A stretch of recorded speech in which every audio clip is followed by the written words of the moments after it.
और मैं क्या सोच रहा था यार कि जब हम टर्की से एग्जिट लेना तो बल्गेरिया की जगह ना ग्रीस में एंटर कर जाए, हमारे 2-3 घंटे ही एक्स्ट्रा लगेंगे। सामने भाई पूरी स्विट्जरलैंड वाली वाइब आ रही है। क्या लग रही है भाई अपनी स्कॉर्पियो, ओए होए होए, तहलका मचाते हुए चलती है पूरी रोड पे भाई। चील्ड पानी आ रहा है क्योंकि सीधा पहाड़ों का है ना, ओहो बर्फ की तरह भाई। एंड सामने देखो ट्रक खड़ा हुआ है मर्सिडीज का। गलती से हमारी डीजल गाड़ी में पेट्रोल डल गया तो भाई अब कौन है यहाँ पे। तो एक छोटी गलती क्या क्या कर सकती है आप देख ही सकते हो। ना महिंद्रा का सर्विस सेंटर ना कुछ, तो कौन निकालेगा वो पेट्रोल वापस बाहर। अब यहीं पे खड़ी करके जानी पड़ेगी गाड़ी उस हिसाब से, ना हमारी ट्रिप होगी आगे।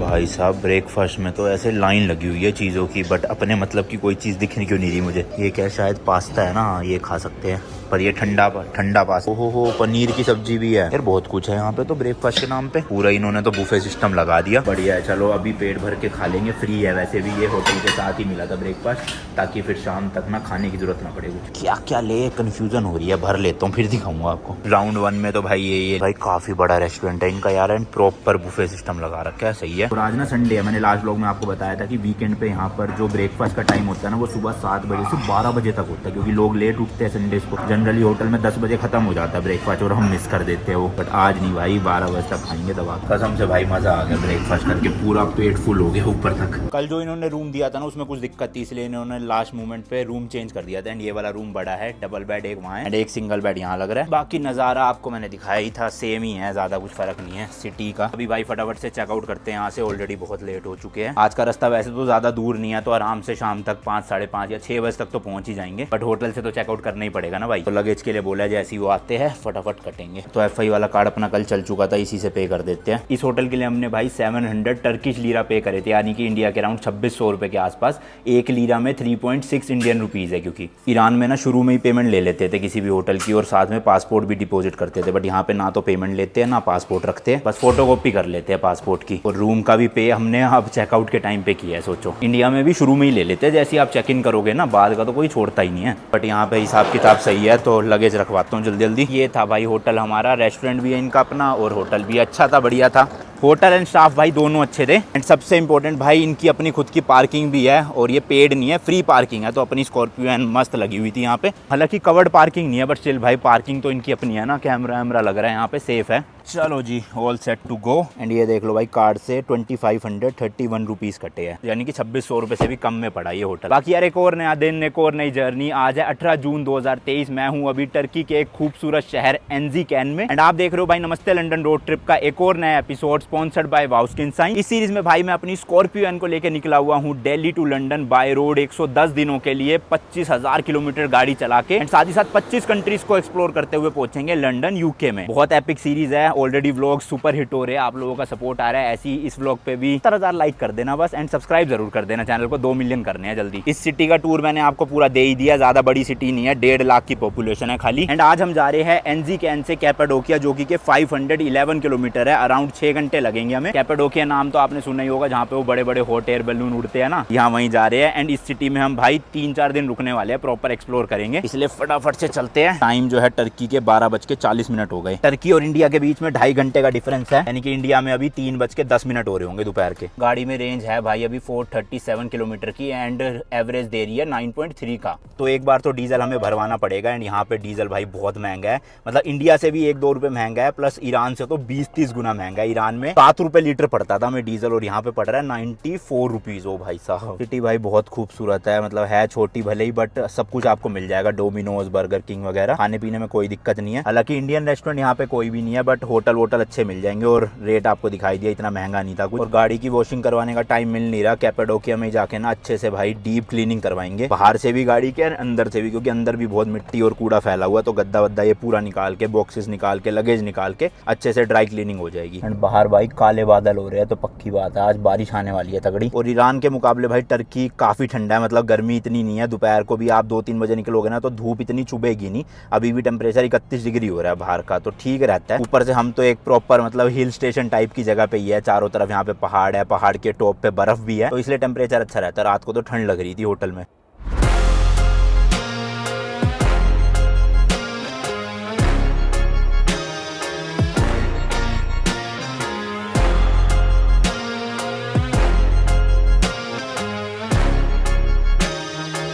आपको एक बार ना मैं अपने पूरे टर्की का रूट समझा देता हूँ, कैसे एंटर कर रहे हैं कैसे एग्जिट। सबसे पहले हमने ईरान टर्की बॉर्डर से एंटर किया था, जो कि ये था बजरगान ईरान में एंड गुरबुलग करके जगह थी टर्की में। और फिर वहां से हम आए अर्जिनकैन, लगभग 495 किलोमीटर, 6 घंटे लगे थे। सेकंड ड्राइव हमारी अर्जिनकैन से कैपेडोकिया की होने वाली है 511 किलोमीटर की, इसमें भी अराउंड वही 6 घंटे लगेंगे। फिर कैपेडोकिया 3-4 दिन रुकने के बाद हम जाएंगे अंकारा, जो कि अराउंड भाई 297 किलोमीटर है, 3-3.5 घंटे की ड्राइव में। वहां पे 2 दिन घूमने के बाद हम जाएंगे अंकारा से इस्तांबुल, लगभग 443 किलोमीटर, 5 घंटे की ड्राइव। इस्तांबुल में भी हम 4-5 दिन अच्छे से घूमने वाले, एक्सप्लोर करने वाले प्रॉपर, और 1-2 दिन का ब्रेक भी लेंगे काम निपटाने के लिए। देन हम फाइनली इस्तांबुल से जाएंगे बल्गेरिया, जो कि यूरोप में पड़ता है। अराउंड 400 किलोमीटर की ड्राइव होने वाली है और हम टर्की को बाय बाय कर देंगे एंड इस ट्रिप की अपनी चौथी कंट्री या फिर गाड़ी से तीसरी कंट्री में एंटर कर जाएंगे। एंड बल्गेरिया ना यूरोप के अंदर ही आता है, हालांकि है नॉन शेंगन एरिया। तो जो हमारा यूरोप का वीजा है ना, जिसमें हम सिर्फ 30 दिन ही रह सकते हैं, वो शेंगन एरिया में हम 30 दिन रह सकते हैं, तो बल्गेरिया काउंट नहीं होगा। ऐसी 4-5 कंट्रीज और है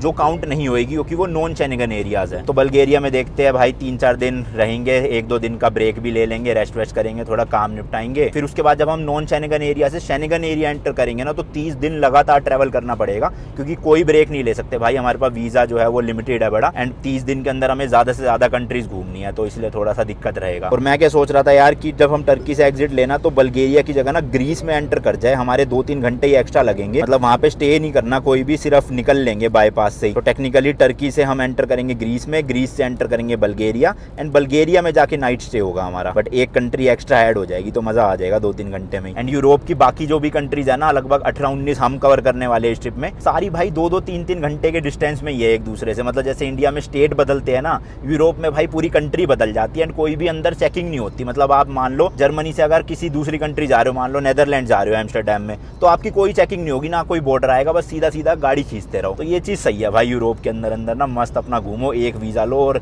कितनी सारी कंट्रीज कवर कर सकते हो उसी से। एंड हल्की हल्की बारिश भी शुरू हो गई है और बंद भी हो गई है, 5 बूंदे गिरी है गिनती की।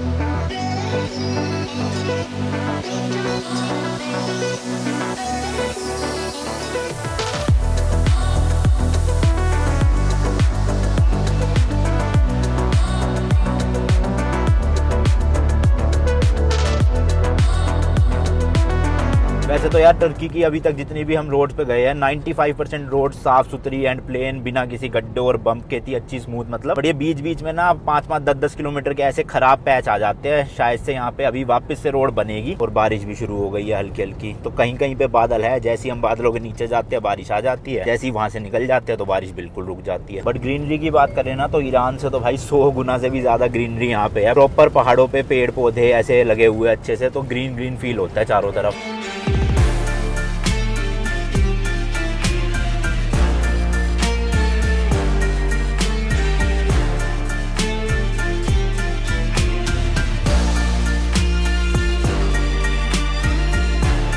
तो अभी यहाँ पे भाई रास्ते में रुके हैं, इतनी खूबसूरत आगे देख रहे हो नज़ारे। अब ये प्रॉपर पहाड़ आ चुके हैं भाई, बार बार किसी पहाड़ पे हम ऊपर चढ़ रहे हैं फिर नीचे उतर रहे हैं। एंड इतने ज़्यादा टर्न है यहाँ पे, और आपको पता ही है मेरे को मोशन सिकनेस की दिक्कत है, तो अगर गाड़ी ना चलाओ साथ में बैठा हूँ तो पहाड़ी रास्तों में भाई उल्टी आने का वो हो जाता है पूरा सीन। एंड ये तो है ही प्रॉपर पहाड़ी वाले रास्ते। सामने भाई पूरी स्विट्जरलैंड वाली वाइब आ रही है, या फिर अपना जो हिमाचल में खजियार वगैरह का एरिया है ना, गर्मियों के टाइम पे पूरी ग्रीनरी होती है और ऐसी दूर दूर तक लैंडस्केप दिखते हैं। हालांकि सर्दियों में पूरा ही नज़ारा बदल जाता है, हो सकता है यहाँ पे भी नज़ारा बदल जाता हो, बर्फ पड़ती हो, कह नहीं सकते। एंड वो सामने एक गांव है छोटा सा टर्की का, मतलब गिनती के देख लो कितने 10 या 12 घर ही होंगे, है ना। और ऐसे ही थोड़ी थोड़ी दूरी पे काफी सारे गांव है, जैसे देखो वो सामने एक ये गांव है, फिर एक उधर की साइड भी गांव है, एक वहाँ पे गांव है। तो ये 10-10, 12-12 घरों के गाँव बने हुए छोटे छोटे। अब इस एरिया में बिल्कुल बारिश नहीं है, रोड बिल्कुल सूखी पड़ी है, और वहाँ पर इतनी तेज बारिश आ रही थी बिल्कुल उस स्पॉट पे। एंड बारिश आने के बाद ना ठंडी हवा चल रही है, टेम्परेचर भी काफी डाउन हो गया और सही में ठंड लग रही है बाहर। अब ये जो टर्की, यूरोप और यूके के हाईवे है ना, इनमें भाई साइडों में रोकना अलाउड नहीं होता, स्पेशल ना जगह बनाई होती है रोकने के लिए, ट्रकों वालों के लिए या गाड़ियों के लिए।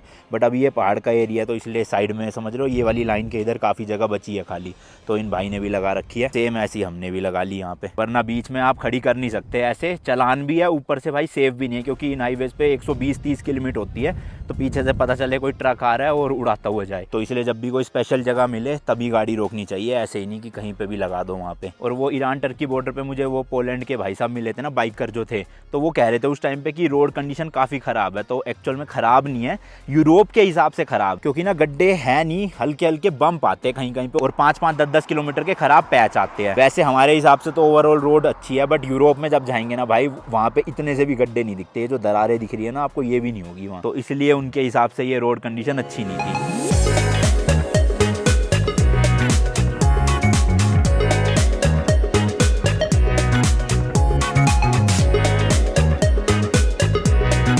बस आगे चले ही थे कि ये पानी का मिल गया। लास्ट व्लॉग में मैंने आपको बताया था ना कि एक्सप्रेस वे पे भी और सिटी में भी हर जगह ना पानी के ये बने हुए हैं, चाहे पहाड़ हो चाहे नॉर्मल हाईवे हो, एंड यहाँ पे ऐसे लोग रुक रुक के जो है पानी भर लेते हैं। पीने का भी भर सकते हो आप, क्योंकि पहाड़ों से ही आ रहा है प्रॉपर, या फिर गाड़ी के वाइपर के लिए भरना हो तो अभी 3-4 बोतलें सारी भर के वाइपर वाले में डाल देते हैं मेन तो, क्योंकि यहाँ पे ना मच्छर बहुत है। इस पहाड़ में तो नहीं है इतने मच्छर, लेकिन वहाँ पे हाईवे पे बहुत थे पहले, इसलिए भाई ज़रूरी है ये भरा रहे ना पूरा रास्ते में, फिर दिक्कत नहीं होती विजिबिलिटी में। एंड भाई चिल्ड पानी आ रहा है, क्योंकि सीधा पहाड़ों का है ना, ओहो बर्फ़ की तरह भाई।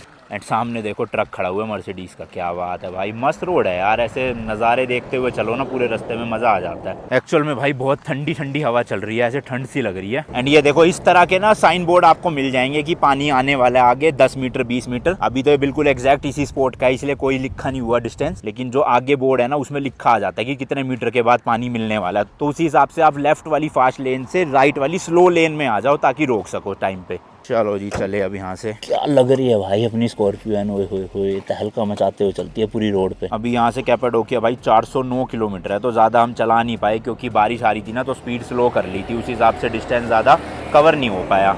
एंड ये देखो भाई डबल ट्रक, मतलब 2-2 ट्रॉली लेके जा रहा है। कितनी पावर होती है भाई ट्रक के इंजन में, ऐसे पहाड़ों तक में खींच लेती है लगेज जितना भरा होता है। जबकि कैपाडोकिया तक ना पूरा ही पहाड़ी रास्ता है, बट फिर भी आप देखो 407 किलोमीटर के लिए गूगल मैप 4.5 घंटे ही दिखा रहा है, क्योंकि पहाड़ों पे भी ऐसी मस्त चौड़ी चौड़ी सड़कें बनी हुई है, जिसमें भाई 90 या 100 की तो स्पीड हम कर ही सकते हैं मेंटेन।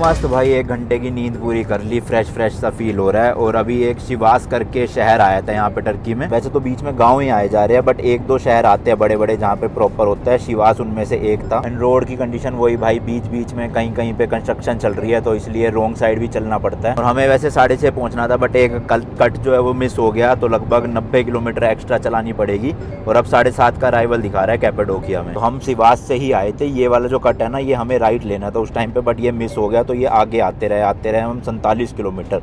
अब वापस से 47 किलोमीटर पीछे जा रहे हैं इस कट के लिए। तो अभी तो ये प्लेन वैली का ही एरिया है, ज्यादा मोड़ वोड़ नहीं है, बट जैसे ही हम लेफ्ट कट लेंगे वो वापस से पहाड़ चढ़ेंगे ऊपर, और फिर उसमें टर्न ही टर्न। बादल बहुत ज्यादा काले हो रहे हैं, तगड़ी बारिश आएगी क्या, वैसे रास्ते में आई भी है, फिर रुक जाती है, आती है, रुक जाती है, बट उधर की तरफ ही जाना है हमें, और उधर ही काले बादल है सारे। टर्की में ना ऑडी और BMW बहुत देखी है, जबकि ईरान में मर्सिडीज ज्यादा दिखा करती थी, ऑडी तो वहाँ दिखती नहीं थी, और यहाँ पे भाई हर दूसरी गाड़ी ऑडी की दिख जाती है। A4 है ये देखो। अभी भी भाई 280 किलोमीटर का सफर बचा है, तो एक बार फुल करवा लेते हैं टैंक, क्योंकि रेंज जो है वो सिर्फ 40 किलोमीटर की दिखा रहा है। एंड ये उल्लास करके शहर आया है कोई छोटा सा, इसी में फ्यूल बिल्कुल हाईवे पे ही है। टर्की के पेट्रोल पंप में ना ये अच्छी बात है कि 1 महीना आपको गैस भी, पेट्रोल भी, डीजल भी सब कुछ मिल जाता है। ईरान में क्या हर चीज़ के अलग अलग थे, तो देखो यहाँ पे लिखा भी हुआ है रेट कितने का क्या चल रहा है। तो ये जो V Pro है ना ये डीजल है, और V Max भी डीजल है, 2 अलग अलग क्वालिटी के है। और नीचे आप देख रहे हो ये 95 अलग है, तो सबका रेट भी देख लो, 23 लीरा, 24.77 लीरा। कल हमने मैक्स वाला भरवाया था, अच्छी क्वालिटी का, और ज़्यादा रेट में फ़र्क भी नहीं है, तो वही डलवाएंगे आज भी। ये भाई साहब देखो ट्रक में भरवा रहे हैं।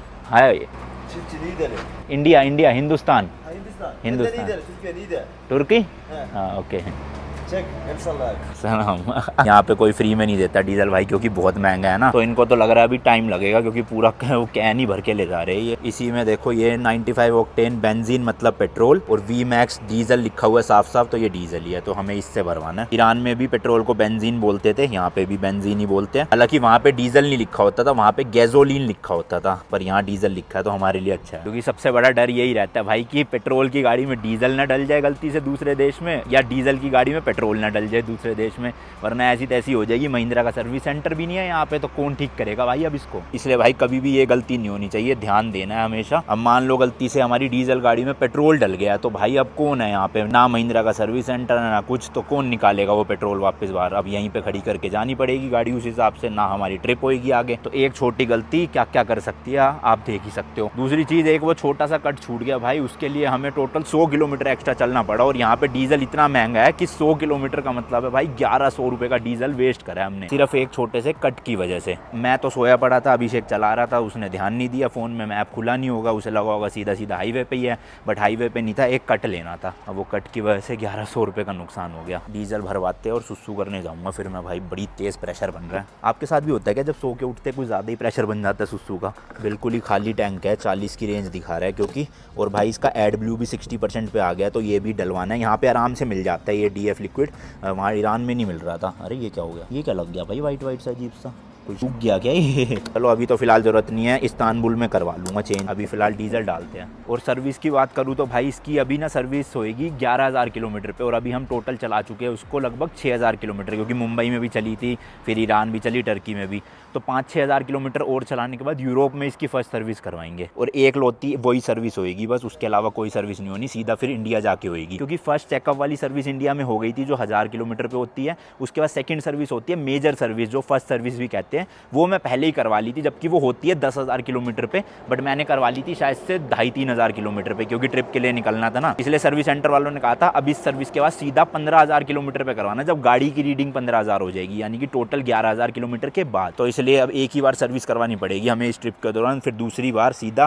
अपने गुड़गांव जाके। और 23 लीरा का मतलब है 90 या 92 रुपीज़ पर लीटर डीजल मिल रहा है। पेट्रोल का रेट भी सेम ही है, 2-3 रुपये सस्ता है बस। और गैस वाले स्टेशन का कलर ही अलग है, गैस के नाम से देखो ब्लू कलर का। ये कितने का, एक मिनट देखूं, अरे CNG नहीं LPG लिखा हुआ है यहाँ पे। तो ये भाई साहब का ट्रैक्टर है जिसके पीछे ट्रॉली लटका लेंगे ये अपनी, और फिर ले जाएंगे मस्त। यहाँ पे लिखा हुआ है गैस का रेट 11.31, वही 1 लीरा में लगभग इंडिया के 3.7 रुपीज़ है, तो वही 40 रुपये के आसपास की हो गई ना 1 किलो गैस। ठीक है भाई, अपने इंडिया में CNG के रेट तो बहुत ज़्यादा बढ़ गए हैं, कहाँ पहले 45-50 रुपये किलो हुआ करती थी, अब वो भी 80 रुपये हो गई है। यहाँ पे भरना शुरू हो गया है, मेरे हिसाब से 45-46 लीटर तो आएगा कम से कम, फुल हो जाएगा तो मस्त एकदम रेंज मिल जाएगी अपनी गाड़ी को 500-600 किलोमीटर की।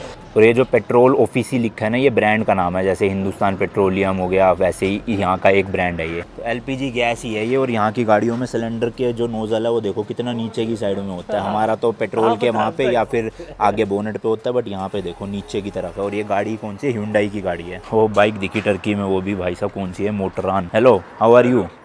Merhaba. मरहबा। Nasılsın? Good. İyi misin? Hindustan. Hindistan nasıl? Yes. İnşallah. 50 lira. Petrol, Benzin. बेंजीन, यस पेट्रोल मतलब। वैसे बाइक पे तो भाई पेट्रोल ही डलेगा, डीजल थोड़ी डलेगा। एकदम से हवा आती है ना, ऐसे कपकपी सी छट जाती है भाई साहब ठंड की। ओ भाई साहब, टोटल 52 लीटर के भी ऊपर आ गया, 1204 लीरा, ऑलमोस्ट 4,000 रुपये का ही हो गया। कार्ड से ही पेमेंट कर देते हैं यहाँ पे। अब तो मेरा चल रहा है FI वाला कार्ड, चल तो कल भी रहा था, बैलेंस नहीं था, मुझे लगा बैलेंस है 40,000, बट जब मैंने रिफ्रेश करा तो 2,000 ही बैलेंस था, इसलिए कल पेमेंट नहीं हो पा रही थी कहीं भी। बट आज भी मैंने होटल में किया तो चल गया था मस्त। तो इस तरह की इनकी मशीन होती है, इसमें से पर्ची निकल जाती है कितने का डला है, फिर वो पर्ची के थ्रू हमें पे करना है। लो जी, हो गई है पेमेंट, वेरी गुड। अब पूरे टर्की में मस्त अपना कार्ड चलेगा। चलो जी चलो, निकलते हैं, फटाफट खींचना पड़ेगा, अंधेरा होने से पहले पहुँचना है। ऊपर से भाई कैपेडोकिया ना एक मेन टूरिस्ट स्पॉट है, बहुत टूरिस्ट वहाँ पे आते हैं, तो ऐसा ना हो कि होटल ही ना मिले ज़्यादा लेट पहुँचने पे, इसलिए जल्दी जल्दी खींच देते हैं। अरे रुको, पहले मैं सुस्सू हो जाऊँ भाई, बहुत तेज़ आ रहा है। कैसे पीछे बने हुए भाई, देखना, एक इंग्लिश सीट है यहाँ पे और एक हिंदी सीट है। वॉशरूम तो चलो भाई साफ़ सुथरे थे, ये अच्छी बात है। और एक यार मेरी ये मोशन सिकनेस की प्रॉब्लम ठीक हो जाएगी किसी तरह, फिर देखना भाई ट्रैवलिंग में आग लगा दूँ मैं तो। खुद चलाऊँ ना गाड़ी तो फील नहीं होता कुछ भी, चाहे पहाड़ हो चाहे नॉर्मल रास्ते हो, लेकिन कोई और चला रहा और फिर बैठा हूँ ना भाई, पूरा उल्टी वाला मन हो जाता है। तो इसलिए अब चलाते हैं। 264 किलोमीटर दिखा रहा है, 3 घंटे, वही 2.5 घंटे में हो जाएगा कवर।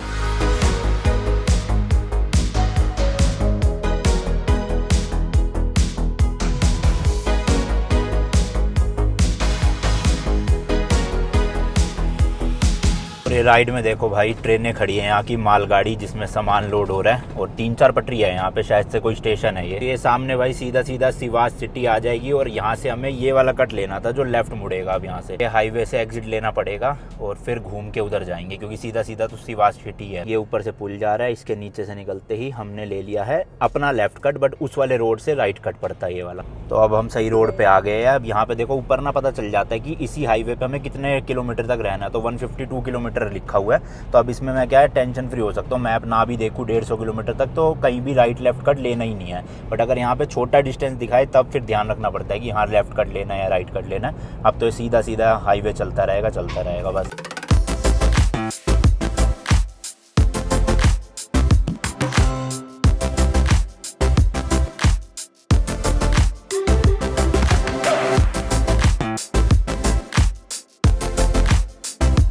टर्की ना वर्ल्ड की 37th लार्जेस्ट कंट्री है एरिया के मामले में। नंबर 1 पे तो आपको पता ही है रशिया है भाई, कितना बड़ा है, मतलब आप मैप में भी देखोगे ना। खैर उसकी बात तो छोड़ो, टर्की जैसे कि मैंने बताया 37th लार्जेस्ट कंट्री है। एंड इसके अंदर ना भाई टोटल 81 प्रोविंसेस है। प्रोविंसेस एग्जांपल के लिए बताऊं तो जैसे अपने इंडिया में स्टेट होते हैं ना, वैसे ही आप समझ लो। वैसे थोड़ा बहुत डिफरेंस होता है दोनों में, बट एग्जांपल के लिए आप ले सकते हो। तो उसी तरह से 81 प्रोविंसेस है यहाँ टर्की में। एंड उन प्रोविंसेस के अंदर डिस्ट्रिक्ट्स एंड ऐसे सिटी विलेजेस बटे हुए हैं। फॉर एग्जांपल इंडिया में हरियाणा एक स्टेट है और उसका एक डिस्ट्रिक्ट है गुड़गांव, या सिटी भी गुड़गांव ही है। उसी तरह से भाई टर्की में एर्जिनकैन करके एक प्रोविंस है जहाँ पे हम रुके थे, एंड उसकी कैपिटल सिटी या डिस्ट्रिक्ट भी एर्जिनकैन ही है। सेम कॉन्सेप्ट ईरान में भी था, वहाँ पे भी काफी सारे प्रोविंसेस थे, एंड उन सब प्रोविंसेस की अलग अलग कैपिटल सिटी होती है। तो ये हाईवे में जितने भी गाँव आ रहे हैं या फिर सिटीज आ रही है ना, ये भाई अलग अलग डिस्ट्रिक्ट है, एंड ये सबके सब लाई करते हैं प्रोविंसेस के अंदर। टर्की के जो हाईवेज है ना, यहाँ पे स्पीड लिमिट अराउंड 100 के आसपास रहती है, और जो एक्सप्रेस वे होते हैं ना उनकी 120 की है। ये सारी लिमिट्स किलोमीटर में है, ना कि माइल्स में, क्योंकि माइल्स आएगा यूरोप और यूके में। एंड अभी हम जिस रास्ते पे है ये हाईवे है यहाँ का, ना कि एक एक्सप्रेस वे। तो जैसे इस तरह के कोई टर्न आते हैं ना, स्पीड लिमिट जो है वो 100 से गिर के कभी 90, कभी 70, कभी 60 पे भी गिर जाती है,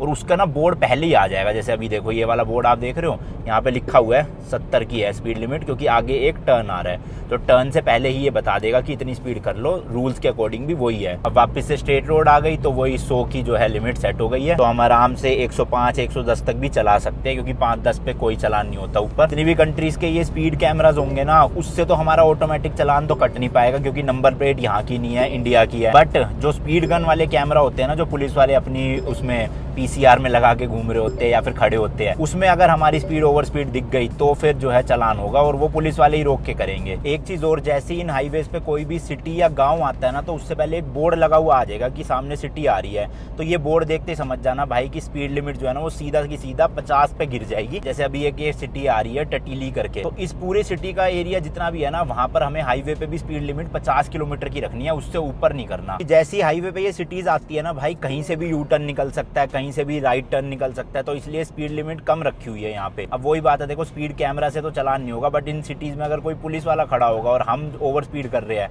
तब वो हमारा रोक के चालान कर सकता है। फिर एक बार जैसे ही सिटी खत्म हो जाएगी, ये वाला बोर्ड आ जाएगा कि सिटी एंड हो चुकी है, उसके बाद जो है वापस से स्पीड लिमिट वही 90 या 100 की आप चला सकते हो। अभी ये राइट और लेफ्ट साइड में दोनों जगह ना खेत चल रहे हैं, तो यहाँ पे काफी बार ना ऐसे गायें बकरियां चारा चल रही होती है, तो गवर्नमेंट ने यहाँ पे प्रॉपर ना बोर्ड लगा रखे कि जानवर भी ना यहाँ से निकल सकते हैं, तो धीरे चलाओ थोड़ा। हालांकि मैंने एक बार भी देखा नहीं है पिछले 3 दिन में यहाँ रोड पे कोई भी जानवर, ना ईरान में देखा था ना यहाँ पे देखा था। होते भी है तो सारे के सारे वहीं घास चल रहे होते हैं, और उनके साथ उनका जो मालिक होता है वो प्रॉपर भाई ध्यान रख रहा होता है कि रोड पे ना जाए कोई भी, जिससे कि एक्सीडेंट ना हो। क्योंकि यार बहुत सी ऐसी कंट्रीज है जहाँ पे ना जानवरों की वजह से हाईवेज पे बहुत सारे एक्सीडेंट और मौतें होती है।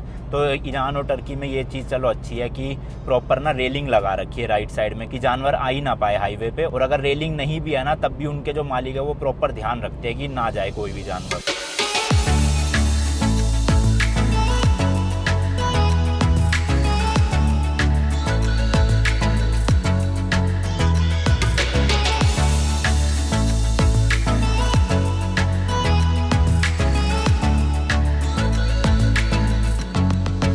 यहाँ पे ना ये अच्छी चीज़ है, लोग लेन ड्राइविंग को अच्छे से फॉलो करते हैं और आगे वाली गाड़ी से ना प्रॉपर डिस्टेंस मेंटेन करके रखते हैं, मतलब ऐसे नहीं कि बिल्कुल चिपका के रख रहे हैं। एंड यहीं पे भाई देख लो टर्की में अपने 1000 किलोमीटर पूरे हो चुके हैं स्कॉर्पियो एन के, एग्जैक्ट बताऊँ तो 1029। तो वाह यार, पता भी नहीं चला, 2 दिन में हमने लगभग 1000 किलोमीटर चला ली गाड़ी। पूरे टर्की को क्रॉस करने के लिए हमें टोटल 3500 या 3000 के आसपास चलानी है गाड़ी, और उसमें से 1000 और हो भी गए, यानी कि 1/3 पार्ट हम कवर कर चुके हैं टर्की का अपनी ट्रिप के अकॉर्डिंग। तो अभी ये जो राइट से रास्ता जा रहा है ये अंकारा की तरफ जा रहा है और हमें जाना है भाई स्ट्रेट यहाँ से बिल्कुल। अभी शाम के 6:30 बज रहे हैं और इस टाइम पे ना सबसे बढ़िया व्यू दिखता है जब सूरज हल्का सा डाउन हो जाता है ना, ऐसे मतलब धूप सी नहीं पड़ती तो पूरा लैंडस्केप का रंग ही बदल जाता है। देखो कितना खूबसूरत लग रहा है ना, फोन में आंखों से देखने में तो और खूबसूरत लग रहा है। कैपाडोकिया भाई सिर्फ 55 किलोमीटर रह गया है। एक चीज और भाई, पूरे रास्ते में ना कहीं पे भी कैपाडोकिया के नाम से कोई बोर्ड ही नहीं आया कि है नहीं है, एग्जिस्ट करता है, कितने किलोमीटर है। तो मुझे लग रहा है ऐसा ना कि टर्की में कैपाडोकिया का नाम कुछ और है, तो इसलिए ना गूगल मैप पे तो कैपाडोकिया दिखा रहा है लेकिन यहाँ पे कहीं भी साइन बोर्ड नहीं है। अब देखो है इसी रोड पे ही, जबकि फिर भी यहाँ पे कहीं पे भी कैपाडोकिया लिखा नहीं आया। ये देखो एडाना होगा या तो निगडे होगा या तो पता नहीं, वहीं जाके बताऊंगा। गाड़ी और ट्रकों का शोरूम देखो कितना बड़ा है, स्केनिया का। ओ भाई साहब, वोल्वो का भी बहुत बड़ा शोरूम है। यहाँ पे वही है, ट्रक और बसेस ही बिकती होंगी ज़्यादा।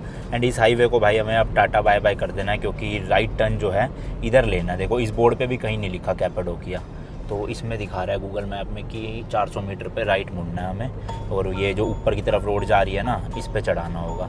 देखो कहीं नहीं लिखा, कितने बोर्ड देख लो, अब एक जगह भी कैपाडोकिया लिखा हुआ नहीं दिखेगा। तो अब ये 3 लिखे हैं ना, मेरे को तो लग रहा है नव शहर लिखा है ना, इसी को कैपाडोकिया बोलते होंगे। 44 किलोमीटर रह गया है, तो सामने ये जो पहाड़ दिख रहे हैं आपको, बस इन्हीं के आसपास कहीं जाना है। बट बहुत ही ज्यादा ना भाई स्ट्रेंज बात है क्योंकि पूरा वर्ल्ड कैपाडोकिया के नाम से जानता है, इतना फेमस सिटी है ये, लोग कहाँ से आते हैं। हॉट एयर बलून यहाँ का बहुत फेमस है, स्टिल कहीं पे भी बोर्ड पे नाम ही नहीं है कैपाडोकिया। बाकी ये सामने पहाड़ प्रॉपर शुरू हो चुके हैं क्योंकि कैपाडोकिया भी ना बिल्कुल ऐसे माउंटेन्स के बीच में ही है। वो रहा भाई सामने कैपाडोकिया, एवनोस भी लिखा हुआ है यहाँ पे, ये शायद से ये वाला एरिया एवनोस होगा। और सामने इतना बड़ा शहर, हुए चट्टाने देख रहे हो, ये चट्टानों की वजह से ही फेमस है काफी ज्यादा। बलून्स भी ना वहाँ पे उड़ते हैं, शायद एक उड़ भी रहा, नहीं उड़ नहीं रहा, अभी सुबह के टाइम ही उड़ते हैं खाली, अर्ली मॉर्निंग।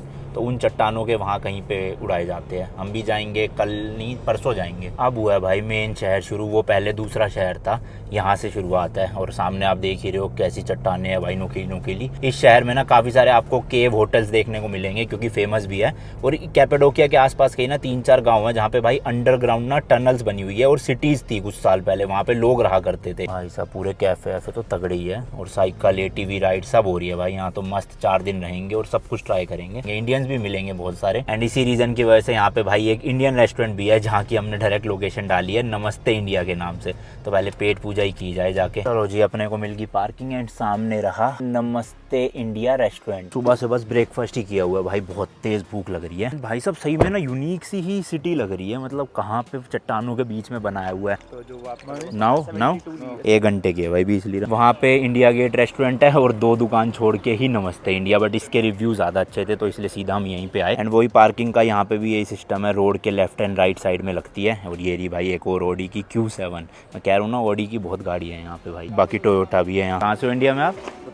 उत्तराखंड से। मैं गुड़गांव से, दिल्ली से। गुड़गांव। हाँ, मैं लक्ष्मी नगर में बहुत रहा हूँ, गुड़गांव में भी रहा हूँ, हुड्डा सिटी में। अच्छा, मैं हुड्डा सिटी के पास ही है। क्या बात कर रहे हो? हमने वहाँ पे एक ओवर छोड़ा था पिज़्ज़ा करके। हाँ, सही है। इंटीरियर तो भाई पूरा इंडियन है। ये देखो अमिताभ बच्चन, ओहो क्या बात है। इधर भी काफ़ी मूवीज़ के पोस्टर लगे हुए, PK वगैरह। एंड ये भाई इनका मेन्यू है जो पहली नज़र में देखने में काफ़ी महंगा लग रहा है। पनीर मखनी 170 लीरा, यानी कि अराउंड भाई 700 रुपये के आस। तो भाई इंडियन खाना ईरान में ही सस्ता था, अब जैसे जैसे आगे बढ़ेंगे ना इंडियन खाना बहुत महंगा होता जाएगा। तो वो ये अभी हम 4 दिन रुकना है, तो एक ही दिन मैं खाऊंगा, 1 या 2 दिन इंडियन, बाकी फिर लोकल फूड ही करेंगे, वरना तो पैसे लूट जाएंगे बहुत बुरी तरह। शुक्र है भाई यहाँ पे नॉर्मल रोटी है, वरना हर जगह बटर नान मिल रहा था। और कितने की पड़ी है? 72 रुपीज़ की लगभग एक रोटी। लो भाई आ गया है खाना, हालांकि क्वांटिटी कम है बट पूरे रंगत और मसाले ना इंडिया वाले ही है, सेम टू सेम।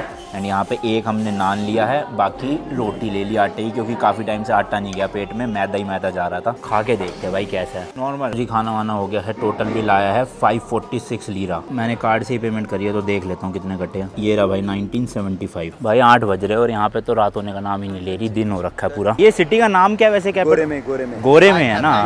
गोरे में। कैपाडोकिया का कहीं पे बोर्ड ही नहीं है। गोरे में है ना नाम भाई, गोरे में नाम है इस सिटी का, जो मैं आपको कह रहा था ना कि कैपेडोकिया का कहीं पे नाम ही नहीं आ रहा। यस नमस्ते, दिस इज ऑल्सो नमस्ते लंदन। हमारी ट्रिप का नाम नमस्ते लंदन, इनके रेस्टोरेंट का नाम नमस्ते इंडिया। एक होटल देखा भाई हमने इसी रेस्टोरेंट के ना 100 मीटर ही है, मतलब पास में ही होगा, तो वहीं चलते हैं, चेक इन कर लेते हैं।